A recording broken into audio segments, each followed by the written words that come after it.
Bonjour à tous et bienvenue pour cette seconde bonne nouvelle. Aujourd'hui nous parlerons des solutions pour soutenir les commerces indépendants. Avec le reconfinement, les petits commerçants risquent gros. Heureusement, il existe des alternatives pour les soutenir. Face à cette période propice aux ventes en ligne, on vous propose des alternatives responsables pour continuer à soutenir les commerces indépendants et ainsi lutter contre la concurrence du géant Amazon. Vous trouverez toutes ces solutions dans la description. Bonjour à tous et bienvenue pour la troisième bonne nouvelle diffusée sur cette chaîne. Aujourd'hui nous parlerons du Canada, qui va bannir de nombreux produits en plastique à usage unique d'ici 2021. Le gouvernement canadien vient de franchir un nouveau pas dans la lutte contre la pollution due au plastique.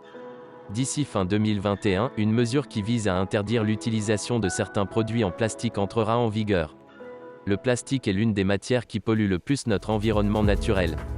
Conscientes de cette réalité, les autorités canadiennes ont récemment annoncé l'adoption prochaine d'une loi qui limitera le recours aux produits en plastique non recyclables.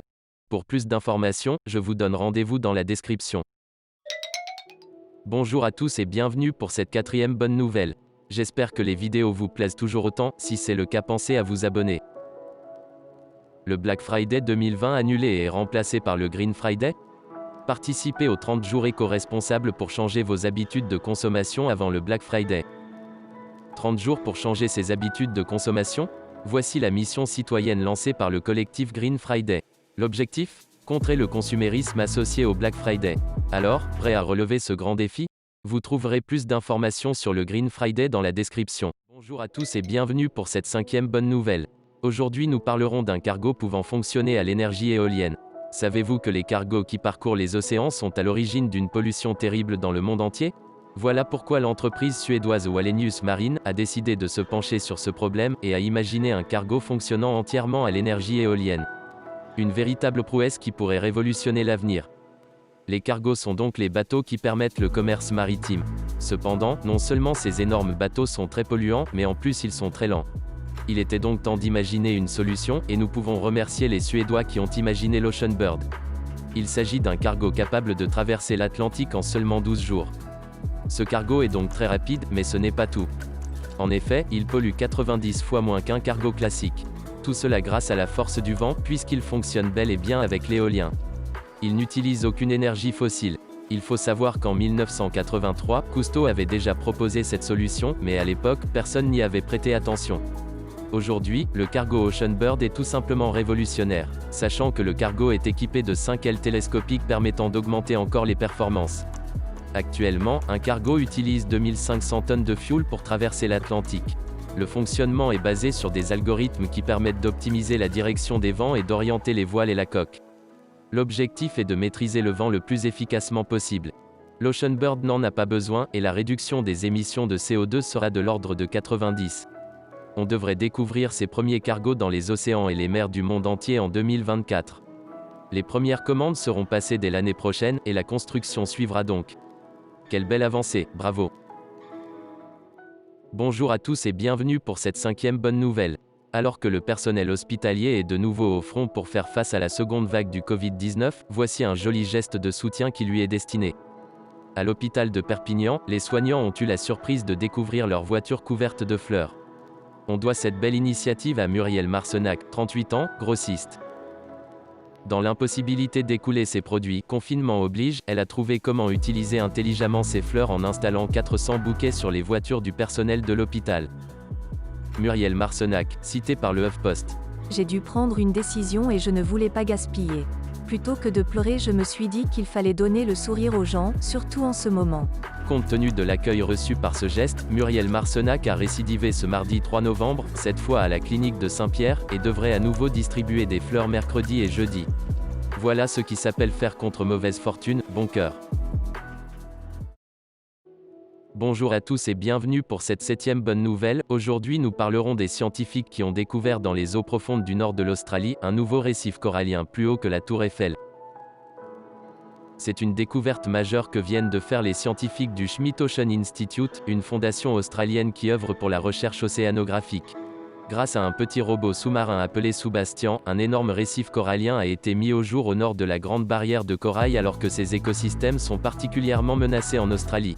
Ce récif mesure 1,5 km de largeur et s'élève à plus de 500 mètres au-dessus du fond océanique. Il culmine à seulement 40 mètres de la surface. Ce monument, composé d'organismes vivants, est plus haut que la Tour Eiffel ou l'Empire State Building. C'est le premier récif corallien découvert depuis plus de 120 ans dans la Grande Barrière de Corail située dans l'océan Pacifique. Il n'est pas lié à cette dernière et se situe sur la pointe la plus septentrionale de l'Australie, dans les eaux du Cap York. La campagne d'exploration de la partie nord de la Grande Barrière de Corail se poursuit jusqu'au 17 novembre. L'objectif est de réaliser une cartographie des fonds marins de la région grâce au robot Soubastian. À chaque plongée, les scientifiques partagent les images prises par les caméras du submersible. Ces images sont aussi précieuses puisqu'elles ont permis d'observer pour la première fois une spirule, un petit céphalopode discret, dans son milieu naturel. Les plongées de Soubastian sont à suivre dans des vidéos en direct sur YouTube. Vous pouvez donc revivre la découverte de ce récif corallien hors norme comme si vous y étiez.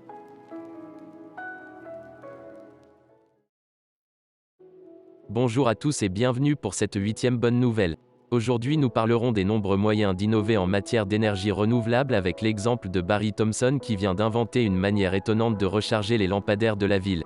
De petites éoliennes sont fixées sur des lampadaires, rien de nouveau en soi, mais l'innovation vient de la manière dont elles sont alimentées. En effet, l'alimentation en électricité des éoliennes provient du passage des voitures sur l'autoroute à proximité. En équipant l'ensemble des lampadaires d'un village de taille moyenne, tout l'éclairage pourrait être fourni par le passage des voitures. Souvent, on parle de l'énergie dont elles ont besoin pour fonctionner. Mais ces voitures peuvent à leur tour fournir de l'énergie renouvelable. Cette nouvelle technique d'énergie renouvelable est actuellement en phase de test. Mais, certaines villes anglaises et américaines réfléchissent fortement à la mise en place des techniques de Barry Thompson dans leurs bourgades. Une belle idée à creuser pour économiser de l'énergie et garder les villes éclairées grâce au cumul de l'énergie éolienne et de l'énergie solaire. Vous trouverez plus d'informations sur le site de l'entreprise alpha-311.com. Bonjour à tous et bienvenue pour cette 8e bonne nouvelle. Le WWF lance une nouvelle action et s'appuie sur la technologie pour restaurer plus rapidement la forêt en Australie. Les incendies de l'hiver 2019 à 2020 ont détruit environ 7 milliards d'arbres. L'Organisation de défense de l'environnement envoie des drones capables de planter jusqu'à 40 000 semences d'arbres par jour au-dessus des paysages calcinés. Parmi les objectifs du WWF pour les prochaines années, restaurer 2 milliards d'arbres et doubler la population des koalas au sud-est de l'Australie. Le WWF lance un nouveau programme audacieux pour restaurer les forêts et la faune en Australie. Les feux de brousse de l'été 2019 à 2020 ont été l'une des plus graves catastrophes naturelles de l'histoire du pays. 3 milliards d'animaux ont été tués ou déplacés et 7 milliards d'arbres ont été détruits ou endommagés dans les incendies. Le WWF s'appuie désormais sur des drones pour planter des semences d'arbres sur la côte est de l'Australie. Cette technologie permettra de faire repousser les arbres et protéger les habitats des animaux. Ces drones nous permettent d'accélérer la régénération de la brousse mais aussi d'atteindre des zones difficiles d'accès, précise Dermo O'Gorman, CEO du WWF Australie. 9 mois après la crise, et malgré la pandémie de Covid-19, le travail continue sur le terrain. L'objectif du WWF est de restaurer la nature et contribuer à la prévention d'autres catastrophes. Leur ambition est de protéger et planter 2 milliards d'arbres d'ici 2030 et de doubler le nombre de koalas sur la côte est de l'Australie d'ici 2050.